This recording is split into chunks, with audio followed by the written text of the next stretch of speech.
Joining me now is Christine Hallquist. She is running for governor in Vermont, which somehow apparently has a Republican governor. Christine, welcome to Rebel headquarters. Thank you so much. I'm happy to be here. Yeah, no problem. So first of all, tell me about the current governor of Vermont.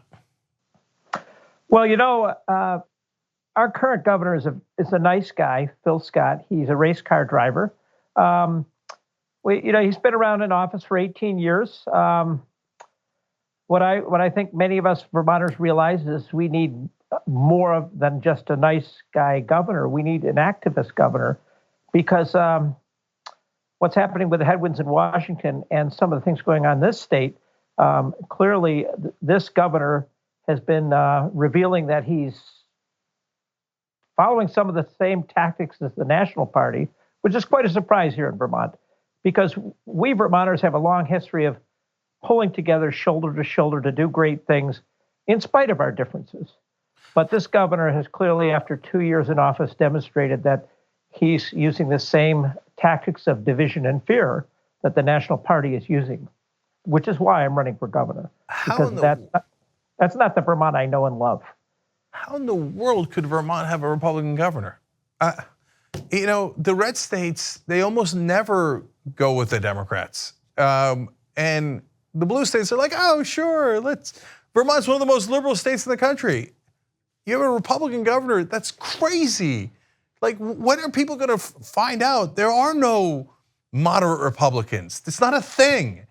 No, it's the party of Donald Trump. You'd be crazy to put a Republican in office in Vermont. Anyway, okay, so, but you're actually outraising him, Christine, which is amazing. So how are you doing that? And you're a Justice Democrat, so you don't take any corporate PAC money. So how in the world are you outraising the Republican sitting governor? Well, we're getting many more donations. I think it really gets back to the heart of what Vermont is about. You know, I've in my 42 plus years here, I've always been involved with civic activities. And one thing we have in Vermont here is what's called town meeting. Town meeting every year, the towns get together and make decisions.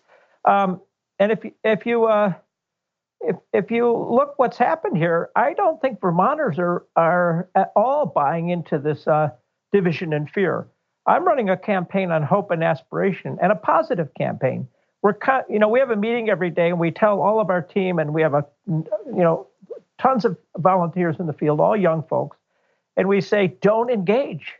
We are going to really move on a vision, on a compelling vision, and something that really excites people. And I think America's ready for that, but Vermont certainly never put up with division. But that's what we're seeing now. So among different interesting things about your campaign is the fact that you were a CEO. You were former Vermont Electric Co-op CEO. So what did that co-op do? We were, I would say our focus was to demonstrate that the electric grid could solve climate change. You know, Vermont's had a long history of environmental leadership, and this is the place we can do things like that, because we're a small state and we're kind of like a sandbox for innovation. So we focused on cleaning up or decarbonizing our electric footprint. When I left in March, the company was 96% carbon free.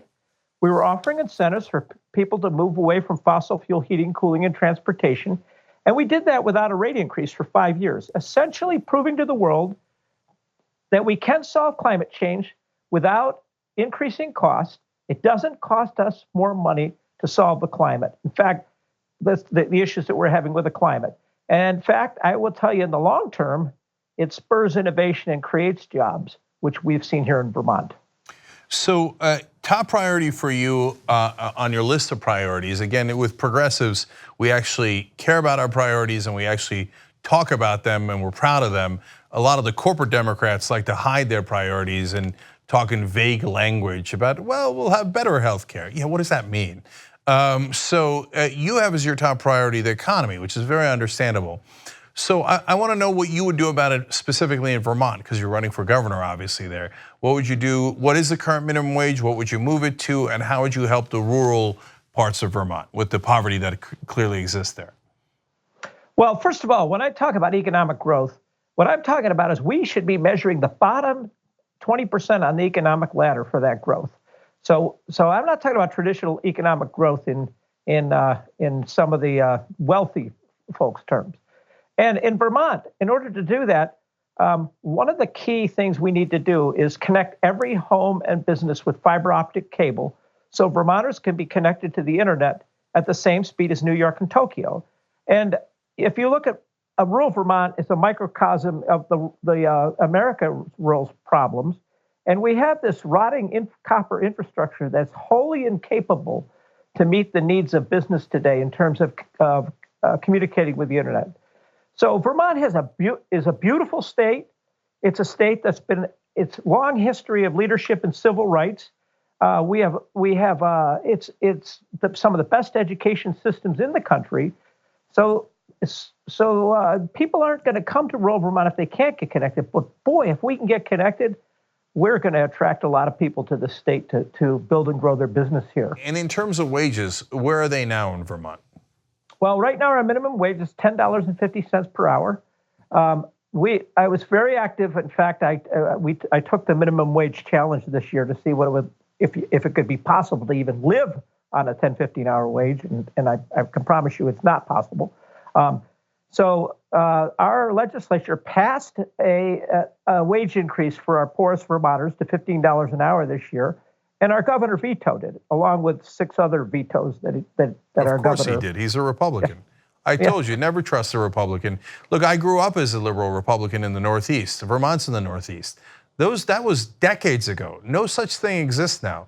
Of course they're going to serve the rich, and of course they're going to kill an increase in average Americans' wages. That's what he did. Elect a progressive in Vermont so that they could actually fight for you. So sorry to interrupt, Christine. Go ahead. Well, I also want to make sure you point out, especially for the young people, because they may not remember this, but the attack on the middle class and the lower wage folks started with Ronald Reagan when he went after the air traffic controllers. I remember that very well. The attack on the unions and the attack on the middle class is synonymous with the attack on the middle class and poor people.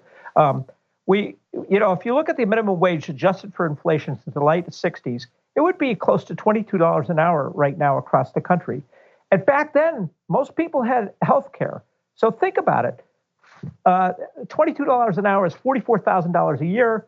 Throw on another $10,000 or $15,000 for health care. The minimum wage was $50,000. So now that we've had this systematic breakdown of the middle class and the people on the lower ring of the ladder, now we've got this issue where people can't afford housing.